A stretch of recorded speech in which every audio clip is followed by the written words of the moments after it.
Selamat datang di channel Master Ins. Dalam beberapa hari terakhir ini, kita dihebohkan pemberitaan akan diberlakukannya peraturan baru mengenai pencairan jaminan hari tua atau JHT. Kementerian Ketenagakerjaan atau Kemnaker pada tanggal 11 Februari tahun 2022 merilis aturan baru terkait pencairan dana jaminan hari tua atau JHT yang tertuang dalam Peraturan Menteri Ketenagakerjaan atau Permenaker Republik Indonesia Nomor 2, Tahun 2022, tentang tata cara dan persyaratan pembayaran manfaat JHT. Mari kita simak, apa saja isi dari Permenaker itu? Di pasal 1 disebutkan bahwa, jaminan hari tua adalah, manfaat uang tunai yang dibayarkan sekaligus, pada saat peserta memasuki usia pensiun, meninggal dunia, atau mengalami cacat total tetap.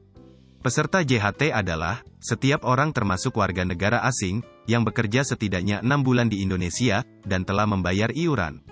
Badan penyelenggara jaminan sosial ketenagakerjaan ini adalah, BPJS Ketenagakerjaan.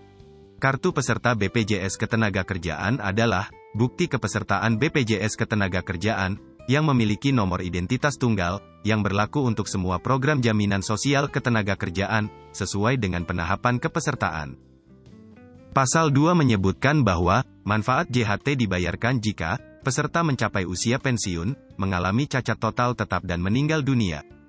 Di pasal 3 disebutkan bahwa, manfaat JHT sesuai pasal 1 di atas, hanya diberikan kepada peserta, yang mencapai usia pensiun yaitu 56 tahun.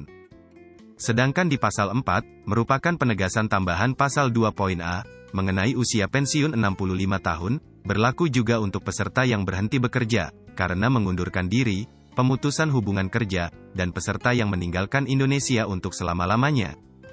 Pasal 5, merupakan penegasan pasal 4.2a dan poin 2b yaitu, peserta yang mengundurkan diri dan peserta yang terkena pemutusan hubungan kerja, akan mendapatkan manfaat JHT pada saat peserta mencapai usia 56 tahun.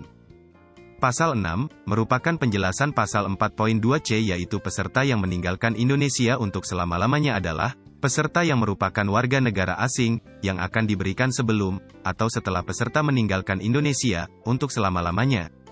Pasal 7, merupakan penjelasan pasal 2.b yaitu, untuk peserta yang mengalami cacat total, JHT akan diberikan sebelum mencapai usia pensiun, dihitung mulai tanggal 1 bulan berikutnya, setelah peserta ditetapkan mengalami cacat total tetap.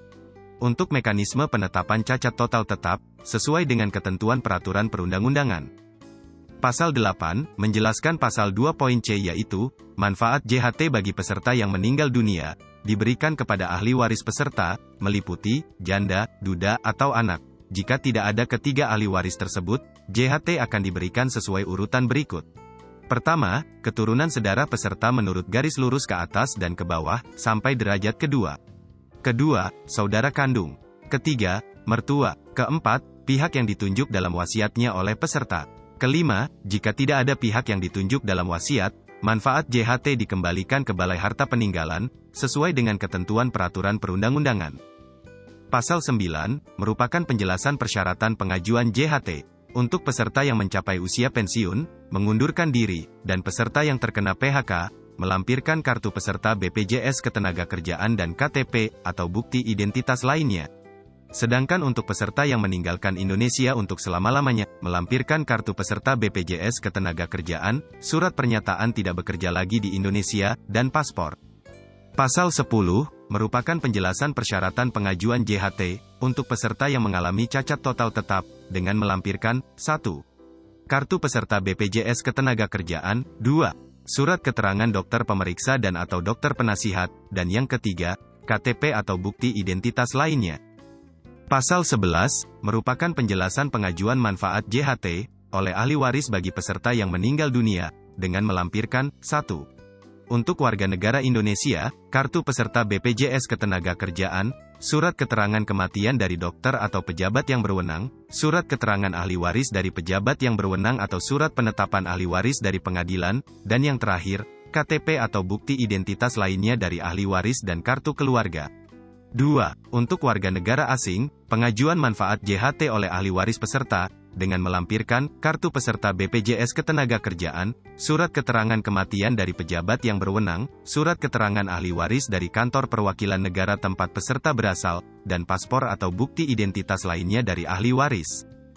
Pasal 12, menjelaskan cara pengajuan bisa melalui online atau daring berupa dokumen elektronik, dan offline atau luring berupa dokumen fotokopi. Pasal 13, menjelaskan bahwa, manfaat JHT akan dibayarkan secara tunai. Pasal 14, menjelaskan bahwa, di saat peraturan baru ini berlaku, Peraturan Menteri Ketenagakerjaan Nomor 19 Tahun 2015 sebelumnya, dicabut dan dinyatakan tidak berlaku. Pasal 15, menjelaskan bahwa, peraturan menteri ini mulai berlaku, setelah 3 bulan terhitung sejak tanggal diundangkan. Selanjutnya, kita rangkum seluruh poin peraturan baru tersebut, sebagai berikut. Yang pertama, Permenaker Nomor 2, Tahun 2022, akan mulai berlaku terhitung bulan Mei tahun 2022. Kedua, manfaat JHT diberikan kepada peserta, memasuki usia pensiun, atau memasuki usia 56 tahun, meninggal dunia, atau mengalami cacat total tetap. Ketiga, peserta JHT adalah setiap orang, termasuk warga negara asing, yang bekerja setidaknya 6 bulan di Indonesia, dan telah membayar iuran. Keempat, peserta yang mengundurkan diri dan peserta yang terkena PHK, akan mendapatkan manfaat JHT, setelah peserta mencapai usia 56 tahun. Kelima, peserta warga negara asing, manfaat JHT akan diberikan sebelum atau setelah peserta meninggalkan Indonesia untuk selama-lamanya. Keenam, untuk peserta yang mengalami cacat total sesuai ketentuan perundangan, JHT akan diberikan sebelum mencapai usia pensiun, dihitung mulai tanggal 1 bulan berikutnya. Ketujuh, cara pengajuan JHT bisa melalui online dan offline. Kedelapan, ketentuan ahli waris dapat dilihat pada pasal 8. Kesembilan, persyaratan berkas pengajuan yang harus dilampirkan, dapat dilihat pada pasal 9 dan pasal 10. Untuk lebih jelasnya Permenaker Nomor 2, Tahun 2022 ini, Anda dapat mendownloadnya di link yang ada di halaman deskripsi. Bagaimana tanggapan Anda dengan adanya peraturan baru ini? Apakah senang atau sebaliknya? Tuliskan tanggapan Anda di kolom komentar. Demikian yang dapat kami sampaikan, semoga bermanfaat. Sampai jumpa di video lainnya. Salam, Master Ins.